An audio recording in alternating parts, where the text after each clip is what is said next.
Que la paix du Seigneur soit avec vous. Que la paix du Seigneur soit avec vous. En disant merci au Seigneur qui nous permet de jouir de son excellence à travers le service. Combien de personnes ont senti la présence de Dieu ce matin? Combien de personnes ont senti que le Seigneur est là ce matin? Gloire à Dieu. Je vais vous demander d'ouvrir avec moi vos Bibles dans le livre de Luc, le chapitre 10, versets 38 à 42. Et ensuite, Éphésiens 4, versets 8 à 15.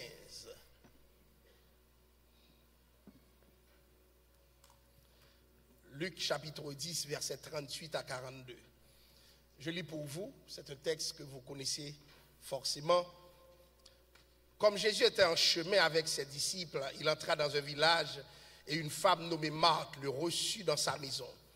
Il avait une sœur nommée Marie qui, s'étant assise aux pieds du Seigneur, écoutait sa parole.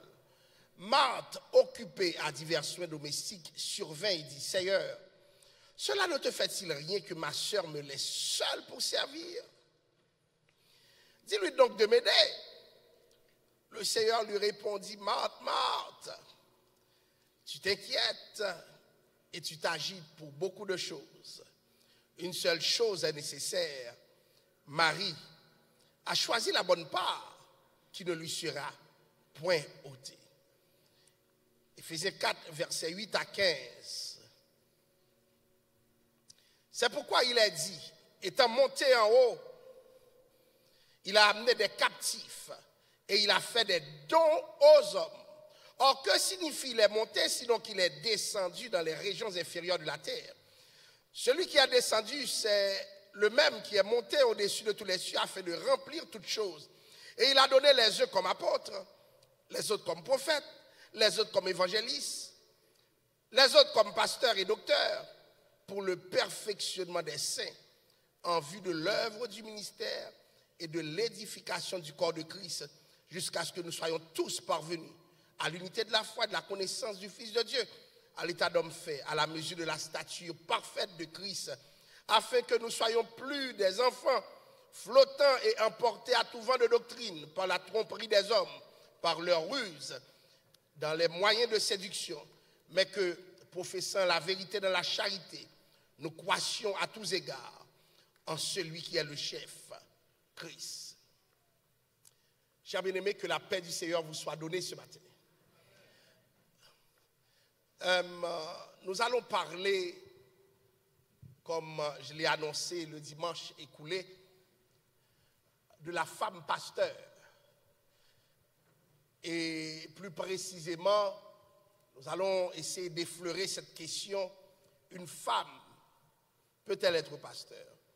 Il faut dire que mon message fait suite à certaines interrogations qui m'ont été formulées de la part de plusieurs membres de l'Assemblée qui sont venus me mouvementer avec cette préoccupation.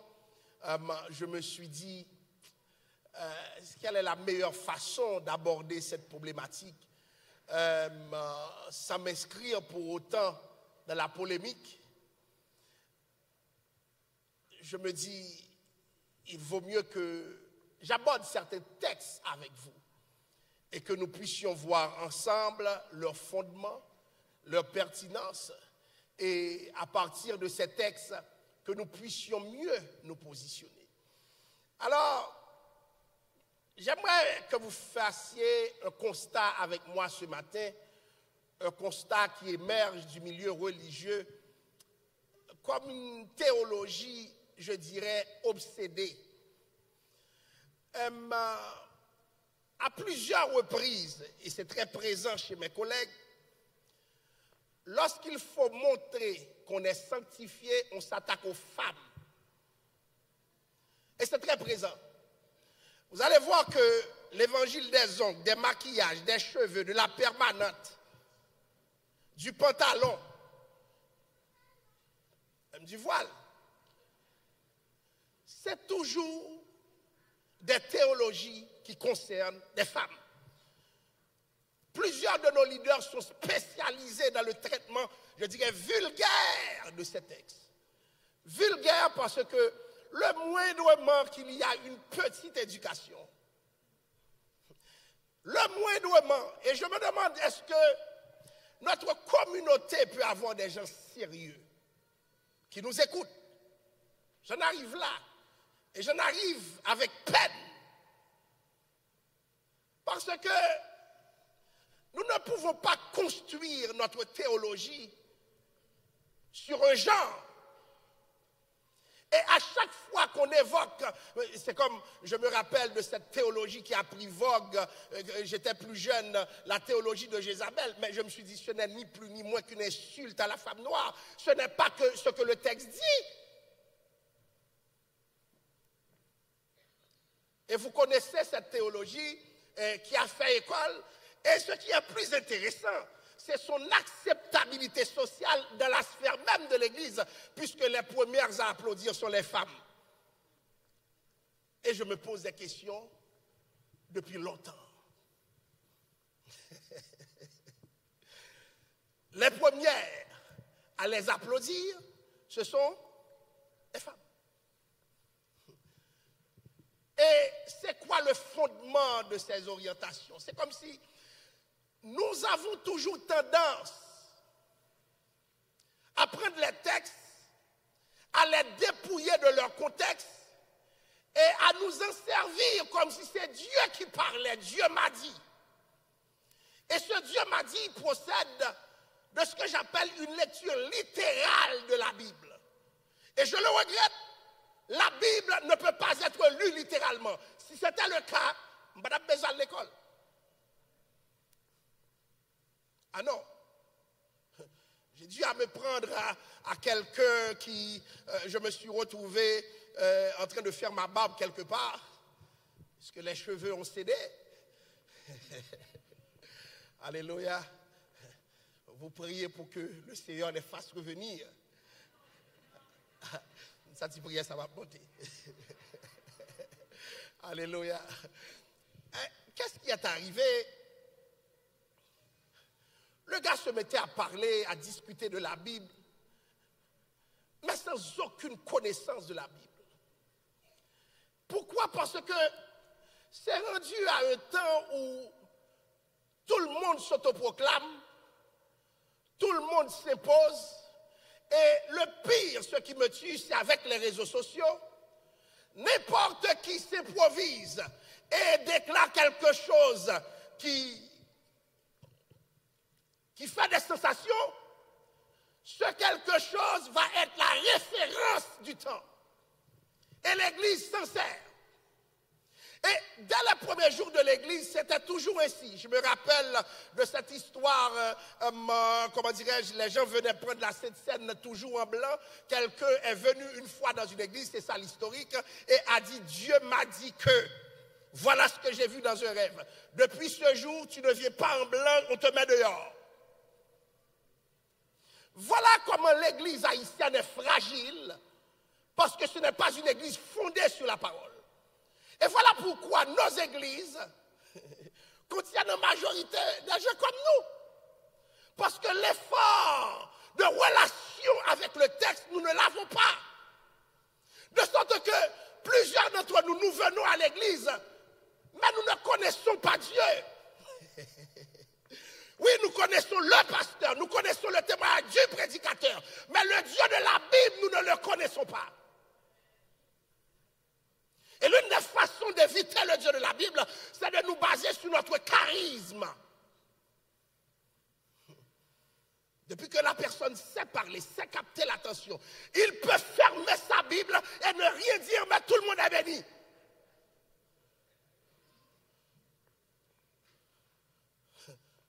Jésus va te délivrer. Alléluia. Et puis le peuple se met à secouer. Alléluia.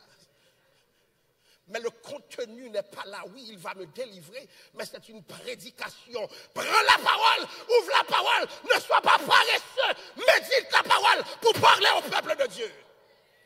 On a un peuple sans exigence. Et le peuple ne peut pas dépasser ses leaders. Parce que si les leaders ne sont pas exigeants envers eux-mêmes, comment le peuple peut être nourri efficacement.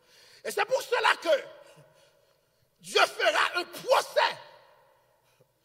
Dieu jugera beaucoup de personnes. Parce qu'il y a des positions quand tu les occupes. Tu n'es pas médecin ou pas de formation continue.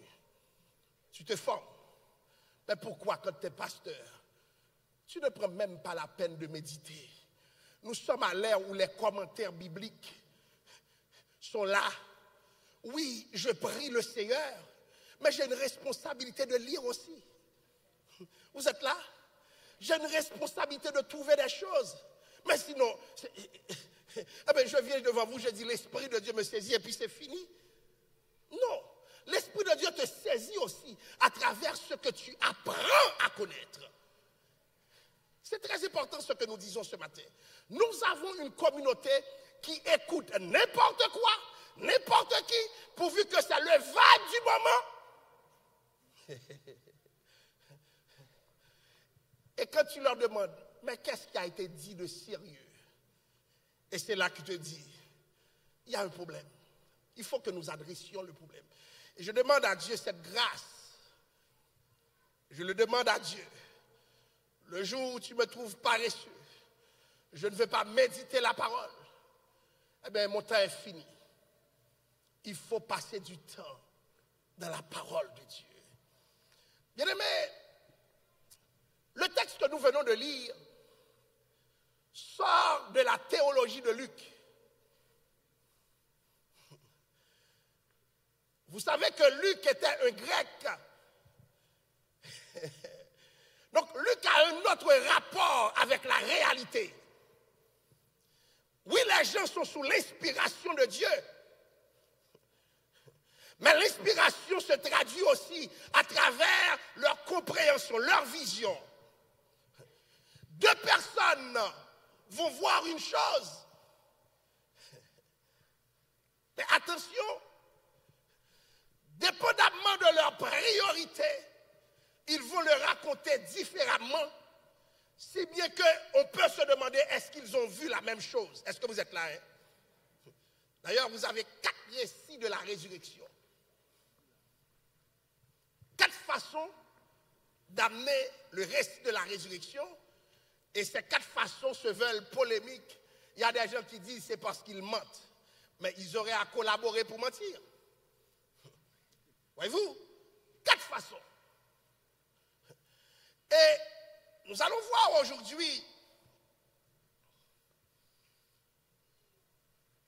comment les femmes ont peuplé l'évangile de Luc, ont rempli cet évangile.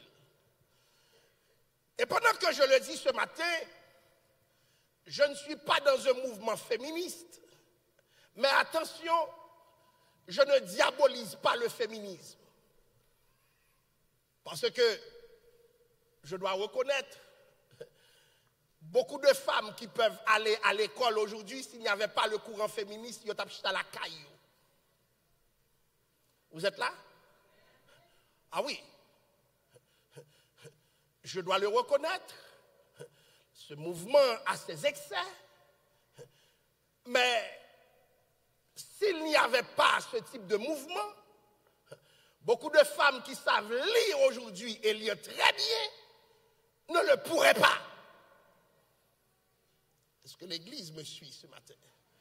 Donc, loin de moi l'idée de diaboliser et loin de moi l'idée de vous dire que j'adopte une perspective féministe. La deuxième chose que je vais vous dire avant d'entrer dans le texte, dans les textes que je viens de lire, lorsque nous sommes des lecteurs du 21e siècle, nous ne pouvons pas lire les textes comme si c'était des textes du 21e siècle. Si nous le faisons, c'est comme si nous imposons notre culture, notre mentalité à la compréhension du texte. Les textes ont un arrière-plan culturel. Des fois, vous voyez que quelqu'un s'étonne dans un texte, il faut se demander, mais culturellement, pourquoi cette personne peut s'étonner? Qu'est-ce qui se passe?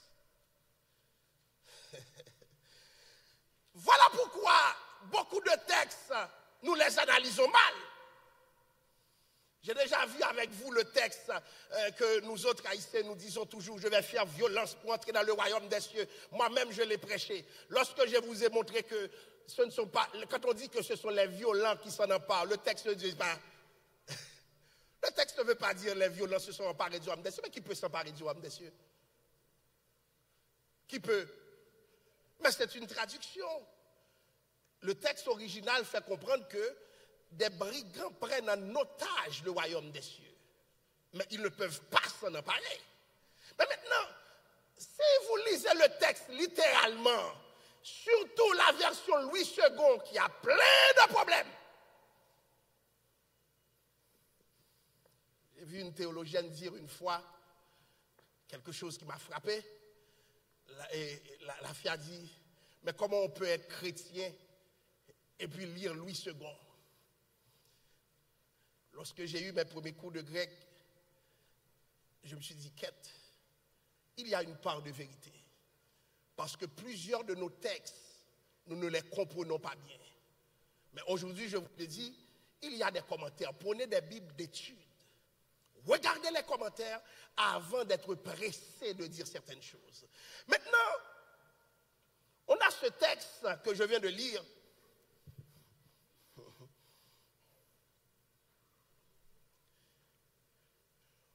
Où nous voyons deux femmes, Marie et Marthe. La première chose qu'il faut se demander, mais qui étaient ces femmes pour se permettre d'accueillir Jésus?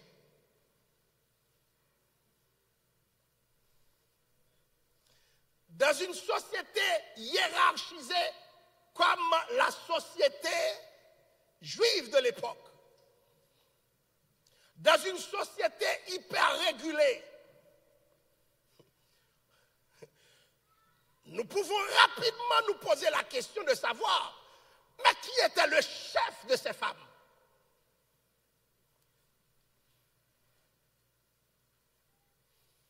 Et justement, l'épisode que nous avons ici ne serait jamais rapporté ni par Matthieu, ni par Marc.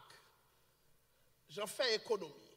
Mais tenez-vous bien, lorsque je regarde le texte, parce que souvent nous parlons des femmes sans savoir que certaines femmes, même à l'époque, étaient leurs propres chefs. Il y avait plusieurs catégories de femmes. Je ne vais pas rentrer là-dedans, mais ces femmes ont invité qui? Jésus. Non seulement elles se permettaient de recevoir Jésus, elles-mêmes, merci beaucoup, Jésus était vraisemblablement le seul homme de la maison. Ce que j'aime avec Christ, bien-aimé, et c'est dans ma maturation comme pasteur, vous voyez vos codes culturels, parce que vous êtes haïtien, parce que vous êtes québécois, parce que vous êtes européen, Christ s'en moque. Je vous le répète ce matin, Christ s'en balance. Ça peut vous déranger, mais ce n'est pas l'affaire de Christ. Christ n'est pas un Haïtien, Christ n'est pas un Américain, Christ n'est pas un Québécois. Quoique Christ soit né de la culture juive, Christ est plus que ça. Bien-aimé, ce qui est beaucoup plus scandaleux, je dis bien scandale, dans le contexte de l'époque, c'est Christ qui a le statut de rabbin. On a déjà vu Christ venir, quelqu'un lui a dit Rabouni, ce qui signifie Christ est un maître. La tradition de l'époque, seulement les hommes pouvaient s'asseoir au pied de maître. Paul disait, je suis hébreu des Hébreux, j'ai fait mes études au pied de Gamaliel. Une référence intellectuelle pour son temps. Mais maintenant, la tradition est installée Tu ne fais pas disciple parce que tu veux. D'ailleurs, les gens mettaient tellement de barrières.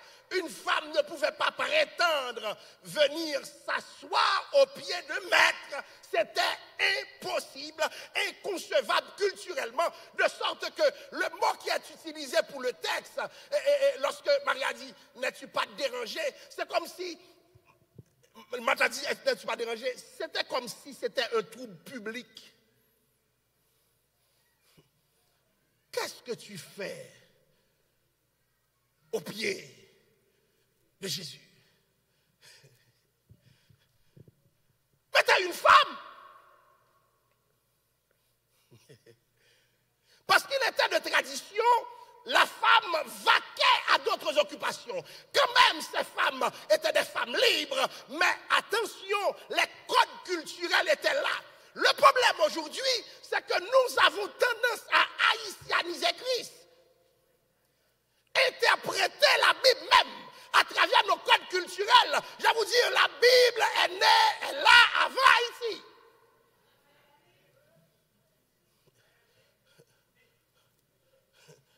Alléluia. Comment comprenez-vous? Regarde Marie, étonnée, bousculée par ce que Marie faisait, parce que ce n'est pas normal. C'est quoi ton intention? Et plusieurs théologiens disent, est-ce que nous ne devrions pas parler de femmes disciples? Parce que seulement les disciples devaient être au pied du maître. Il y a une thèse à l'Université de Montréal sur ce sujet. Une thèse réussie d'ailleurs, de Paquette, qui regardait les femmes disciples. Ils n'ont pas été nommés comme tels. Mais qu'est-ce que Marie fait, tenez-vous bien, dans les pieds du maître? La deuxième préoccupation, c'est comme la manière dont Marthe s'adresse à Marie. C'est comme si tu prenais Jésus en otage. Tu sais très bien, comme femme, tu n'as pas ce droit.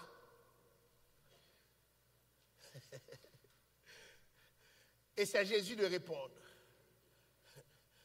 Marthe, Marthe, tu t'inquiètes pour beaucoup de choses.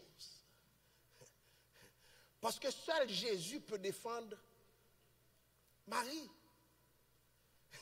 Et si ce n'est pas Jésus qui le défend, qui la défend, je vais vous dire, personne ne peut la défendre. Pourquoi? Parce que culturellement, ce n'est pas normal. Ce n'est pas acceptable. Beaucoup de choses dans la Bible, nous les interprétons à travers notre culture. Mais Jésus n'est pas l'esclave de notre culture.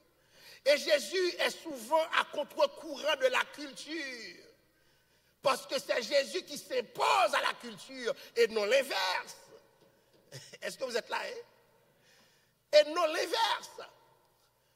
Est-ce que tu ne t'inquiètes pas? Beaucoup de personnes auraient couru. Il y a d'autres qui se seraient mis à côté. Le scandale est tel que certains théologiens disent les autres disciples ne parlent pas. Mais Luc l'a sans doute appris des autres disciples. Mais c'était important pour lui. Pour dire voilà ce qui s'est passé. Parce que dans l'évangile de Luc, sur la totalité des 42 mentions qui concernent les femmes, 23 se retrouvent dans le livre de Luc seulement. Luc est un grec qui a un autre rapport avec les femmes. Donc Luc ne peut pas les invisibiliser. Vous êtes là? Luc n'a pas de problème à ce que ces femmes soient clairement présentes. Regardez ce qui s'est passé. La meilleure part qui ne lui sera point ôtée.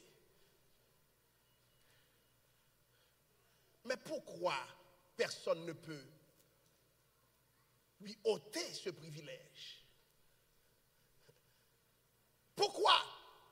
Scandale, diraient certaines personnes.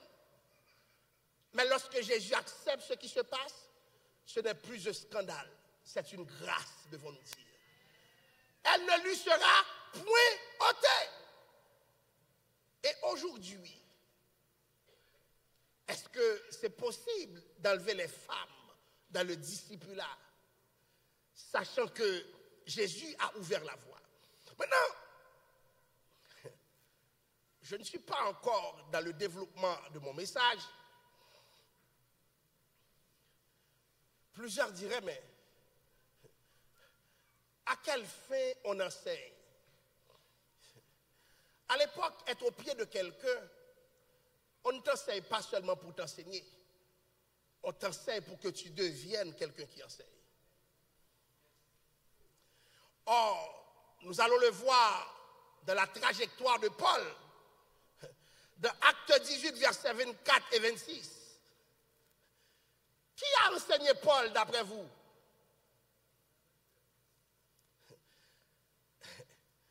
Lorsque Paul sera converti,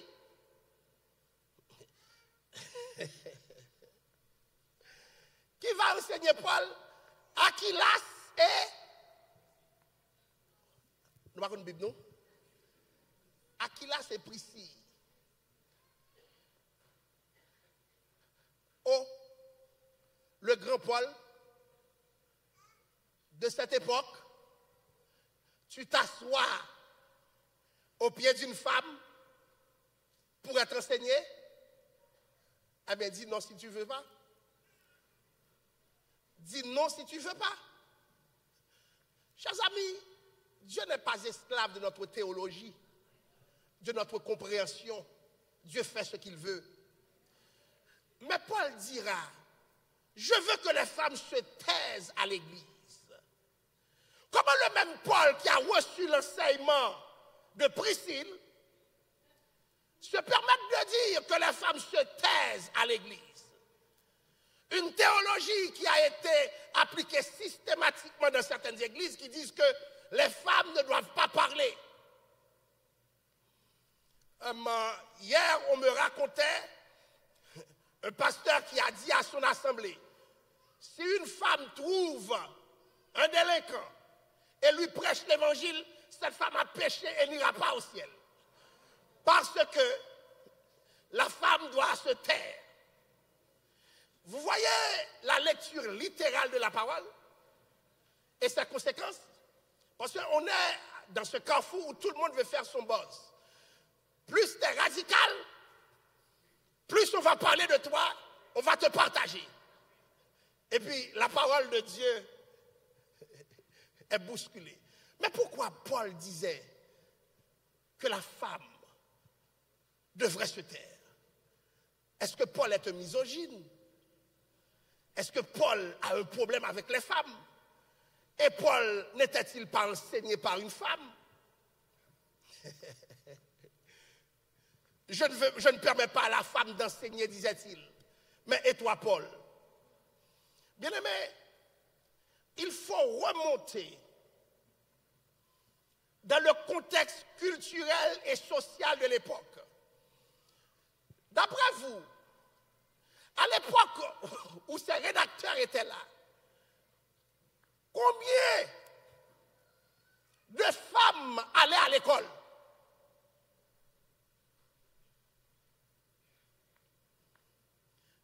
Même au Québec, j'ai eu un professeur qui disait, ma mère était plus intelligente que mon père, mais dans son temps, il n'était pas concevable qu'elle se rende à l'université et qu'elle devienne quoi que ce soit d'extraordinaire. C'est récemment, ça veut dire 40 ans plus tard, on est 40 ans plus tard là, que les choses ont commencé à bouger, qu'on peut avoir des femmes à tous les niveaux. Et malgré ça, il y a certains métiers qui résistent. Moi-même, c'est comme, je regardais certaines statistiques. C'est terrible. Mais à l'époque de la Bible, c'était encore plus terrible. Imaginez-vous, bien-aimés, quelqu'un qui ne sait pas lire, qui ne sait pas écrire, qui va diriger des hommes qui savent lire et écrire. Qu'est-ce qui va se passer? Combien de personnes qui aiment Dieu dans cette salle, qui accepteraient que je vienne ici pour prêcher avec quelqu'un qui ne sait même pas lire? Levez la main. Ceux qui ont l'Esprit de Dieu dans cette salle, levez la main. Mon bon Dieu, c'est l'Esprit de Dieu qui fait tout, n'est-ce pas? Levez la main quelqu'un qui accepterait que vous serez les premiers à rire. Est-elle a fait une surette? Quelle langue humaine la personne parle? Moi, j'ai déjà vu un prédicateur finir de parler. Bon, à l'époque, je n'étais pas moi-même comme aujourd'hui. Pendant qu'il parlait, l'affaire était tellement grave. J'ai mis ma tête un peu par terre et puis l'assistance qui savait que je riais fixait le respect. Moi, j'ai mis ma tête par terre. Et puis, j'ai vu le prédicateur regarder en arrière pour voir qui sourit. J'ai mis ma tête en l'air. Regardez-moi trop. Pourquoi, chers amis? L'éducation compte pour beaucoup de choses. Sinon, Dieu n'aurait pas été chercher Paul. Non. Dieu n'aurait pas été chercher Paul. Et vous allez me dire ce que vous voulez, mais dès le début de la structuration de l'évangile, Dieu savait qu'il voulait un Paul, un intellectuel de haut vol, pour organiser l'église. Dites-moi, écoutez, je peux avoir tous les défauts. Et l'un des grands défauts que j'ai, je déteste la médiocrité. Je ne suis pas converti. Moi-même, tu ne peux pas parler, tu ne peux pas dire deux mots. C'est la dernière fois prêcher. Vous entendez? Moi, je crois que nous avons un standard comme serviteur, bon Dieu, la caille, bon Dieu. Lorsque Paul disait que les femmes se taisent, mais qui étaient ces femmes? C'est des femmes qui ont l'Esprit de Dieu sur elles, mais qui sont quand même limitées.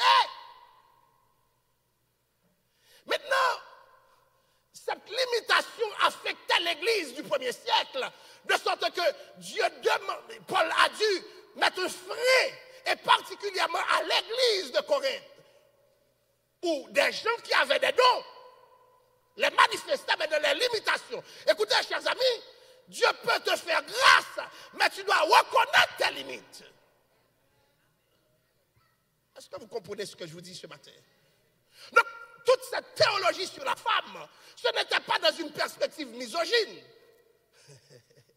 C'est parce que Paul avait un problème avec la femme en particulier, mais cette catégorie sociale, à l'époque, avait beaucoup de difficultés. Et quelque chose qui a changé durablement aujourd'hui. Si on fait des statistiques, même dans cette assistance, il y a généralement plus de femmes formées que d'hommes.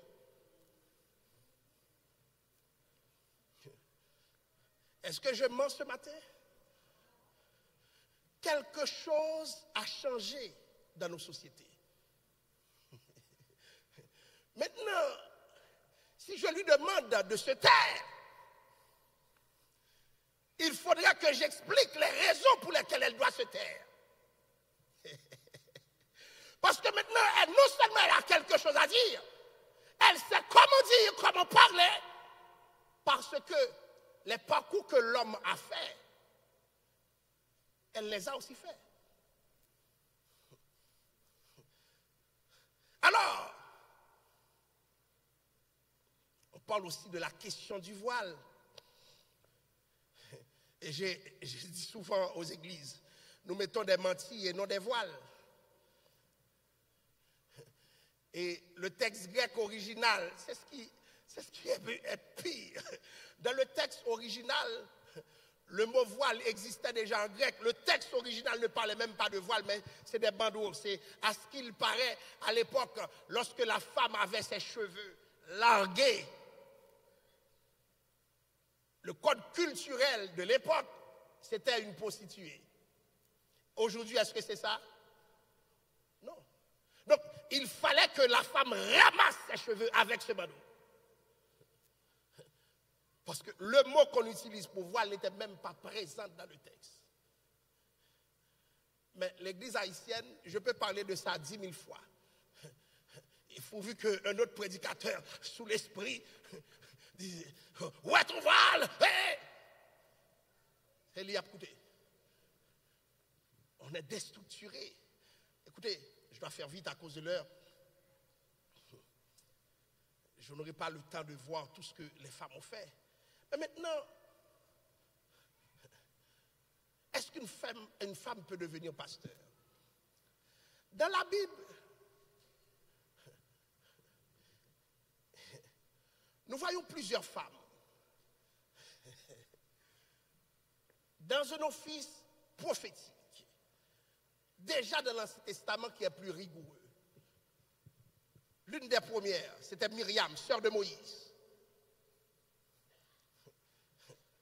Sœur d'Aaron. Dans le livre d'Exode, elle est décrite comme prophétesse. Comment se fait-il qu'une femme était prophétesse? L'office solide de l'Ancien Testament. Plus important que l'office sacerdotal et plus important que l'office royal.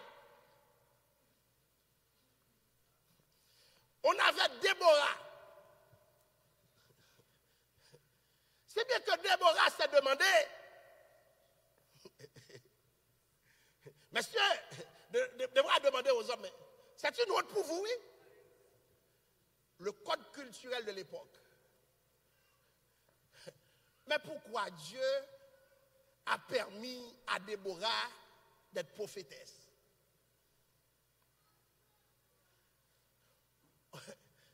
Pourquoi Dieu a permis à Hulda, dans le livre des rois, qui a été consulté par le roi Josias?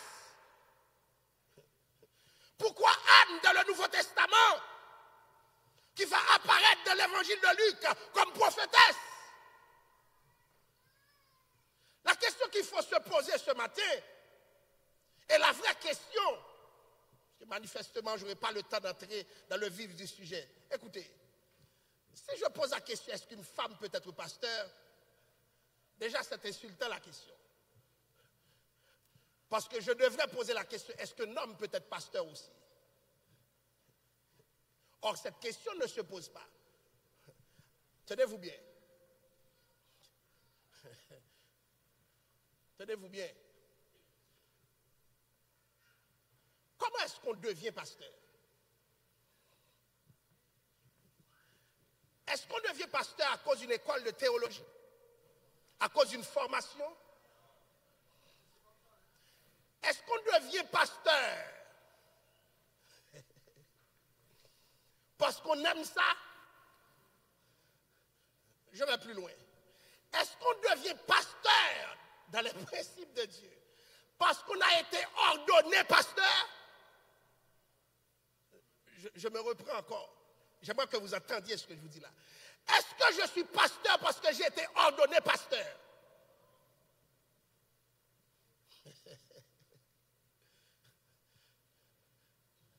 À la question de savoir est-ce que quelqu'un peut être pasteur, comment on est pasteur? On est pasteur parce qu'on a reçu l'appel. Maintenant, demandez à Dieu, est-ce qu'il peut appeler un homme? Est-ce qu'il peut appeler une femme? Et Dieu vous répondra à la question de savoir, oui, c'est moi qui décide, de la même manière que j'ai appelé d'abord. Alléluia. Les hommes étaient dérangés. Aujourd'hui encore, j'appelle qui je veux.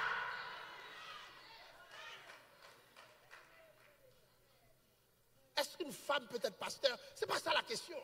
C'est une question lâche. Est-ce que Dieu peut appeler une femme? Allez demander à Dieu. Allez demander à Dieu. Parce que Dieu a la réponse. Dieu a la réponse. La Bible dit, alléluia, ce n'est pas nous qui choisissons qui est pasteur. Regardez, la Bible dit, il a fait des dons aux églises. Il a donné les œufs comme. Les œufs comme. Les œufs comme. Qui est-ce qui donne? L'église ne fait que recevoir. L'église n'est pas pasteur pour décider qui est pasteur. L'église reçoit ce que Dieu envoie. Oh, alléluia. Si Dieu envoie une femme, l'église ne peut pas que recevoir cette femme. Et si tu ne reçois pas, que la malédiction de Dieu soit sur toi. Mais qui es-tu pour décider de ne pas recevoir l'offre de Dieu? Bien-aimé, lorsque Dieu veut quelqu'un comme pasteur, il ne lui demande même pas son avis, non?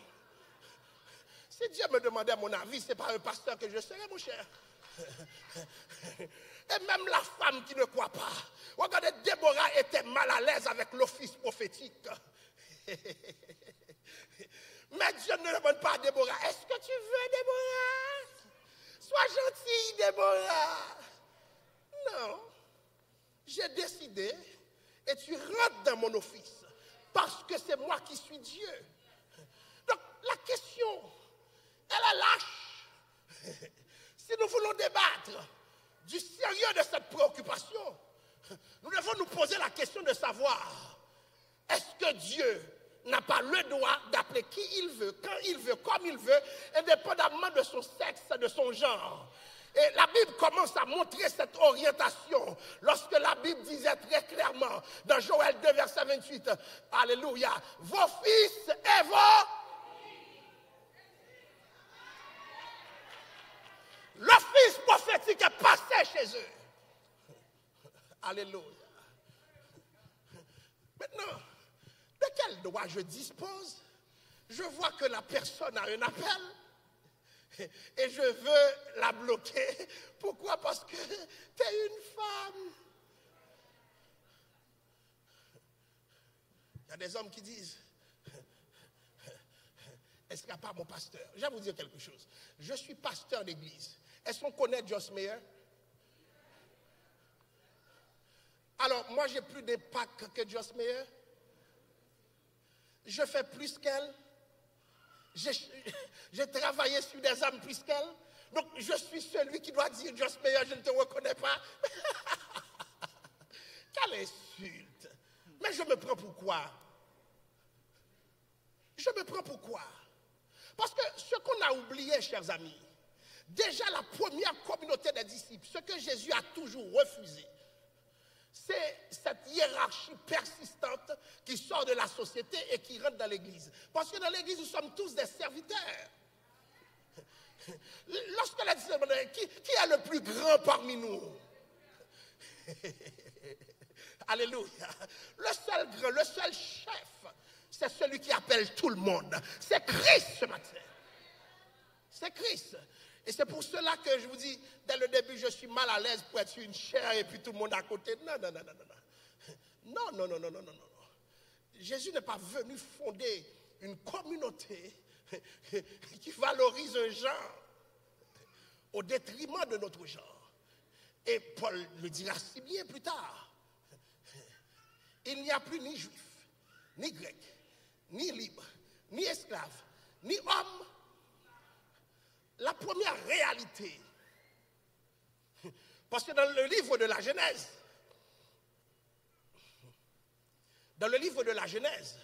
la Bible va dire, Dieu créa l'homme, Imagodei, à son image, à sa ressemblance. Il les créa, hommes et femmes. Dans le Nouveau Testament, chers amis, comment ça se passe? Les théologiens disent, c'était de l'anthropo-ontologie, je ne vais pas m'attarder sur ça, mais dans le Nouveau Testament, il se passe une autre réalité. C'est l'esprit qui décide. De sorte que, si l'esprit veut que quelqu'un prenne soin de vous, tu ne pourras pas l'en empêcher.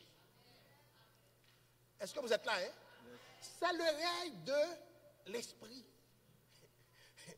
Dans le Nouveau Testament, est-ce que c'est l'Esprit qui te dicte tes orientations? Parce que si l'Esprit fait de toi, l'Esprit te donne des entrailles pastorales, tu n'auras pas le choix. Tout le monde le verra. Tu seras pasteur même sans le titre. Parce que ce n'est pas le titre qui fait le pasteur. Hein. Je me rappelle des années de ça lorsque j'arrivais au Québec. Et puis la douanière me regardait, la douanière m'a dit, t'es un religieux, un prêtre. Je l'ai regardé pour dire, mais pourquoi tu dis ça? Et puis elle pensait que j'étais... Non, non, monsieur, c'est pas pour te déranger. Et puis il y avait une femme qui ne savait pas bien parler et puis qui redoutait un peu de faire face avec quelqu'un dans la langue française. Et puis qui est venue vers moi pour dire, c'est mon pasteur, c'est mon pasteur. Et puis elle a dit, je savais que tu étais un religieux. Ce n'est pas le titre qui fait de toi un pasteur. Tu peux te cacher au sein de l'église. Ce que tu es va émerger parce que ce n'est pas toi qui as fait ce que tu es. C'est Dieu qui a fait de toi ce que tu es. Donc maintenant, comment une théologie peut-elle dévier des générations sous la base que c'est une femme? Posez la question à Dieu. Dites à Dieu, vous savez, Seigneur, non, d'ailleurs, ne l'appelez pas Seigneur. Vous savez, God, n'appelez plus des femmes, ok? N'appelez plus des femmes. Et lorsque vous l'aurez fait, maintenant, venez avec votre théologie, parce que vous avez décidé pour les femmes. Moi, je sors de contexte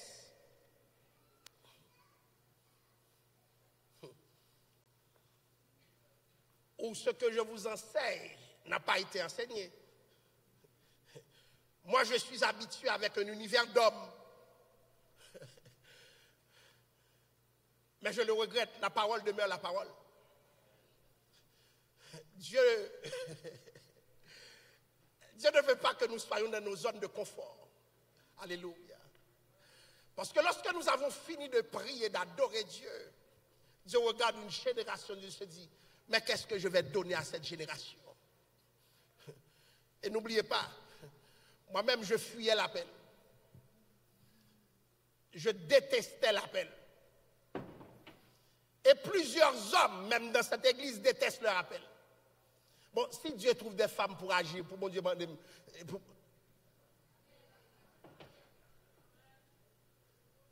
j'ai tout fait pour ne pas être pasteur et puis il en est à qui Dieu a mis l'Esprit de Dieu et qui accepte le principe, qui accepte la souffrance et puis pour Dieu se dit non, non, non, non, t'es une femme.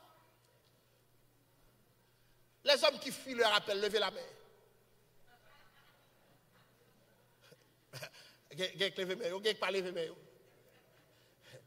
Bon Dieu, ouais,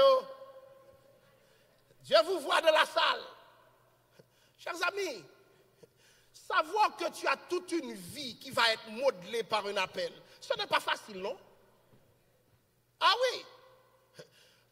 Quand tu ne comprends pas cela, tu es content. Mais lorsque tu sais c'est quoi l'appel,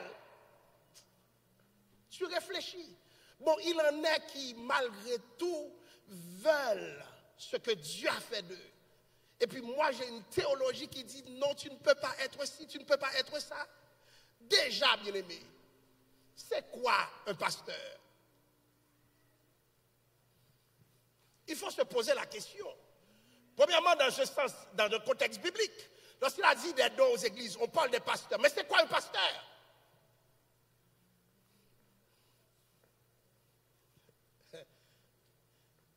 C'est quoi un pasteur? Si l'on veut être biblique. Bien-aimé,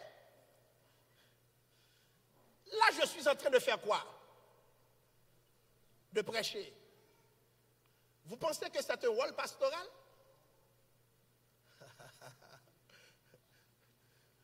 Ce qu'on appelle la pastorale biblique a été complètement redéfinie. Ce que nous appelons pasteurs aujourd'hui ne sont pas des pasteurs au sens biblique.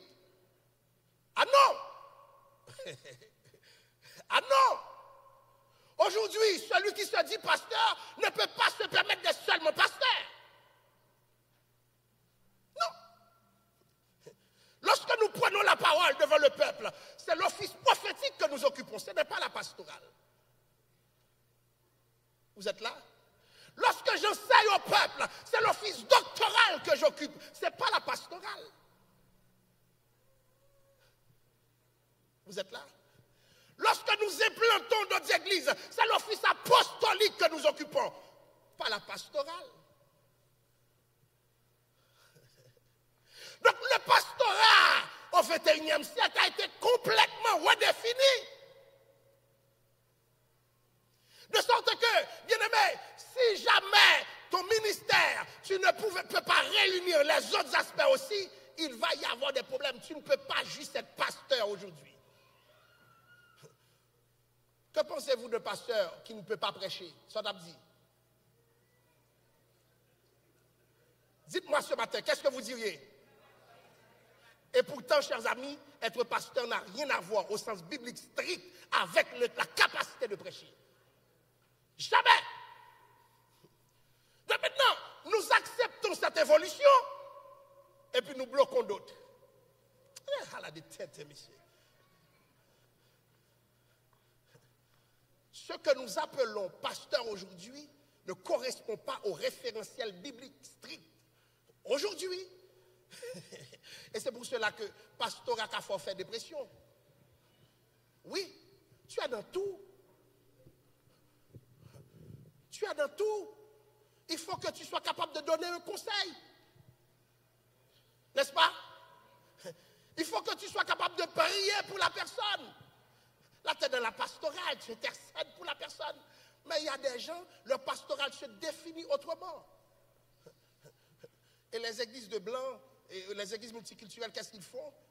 Il y a une pasteur de la musique, il y a un pasteur jeunesse, il y a un pasteur enseignement, il y a un pasteur chaque aspect. Alors, il y a même pasteur des enfants. Vous voyez comment ça a changé? Et puis l'église haïtienne se dit toujours, tu ne peux pas être pasteur, l'Esprit de Dieu n'est pas carré. N'importe quoi. La médiocrité à l'haïtienne. Nous devons prendre notre distance.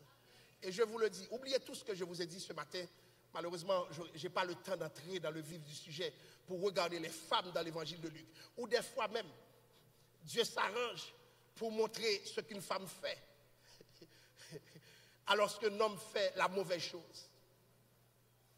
On a eu des femmes dans la première génération. C'était les véritables soutiens du ministère de Christ.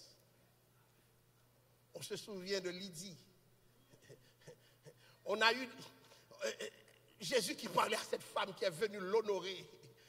Pendant que le pharisien était là, un homme ne pouvait pas l'adorer. Tu te demandes, mais seulement Luc peut venir avec ces images parce que c'est un grec.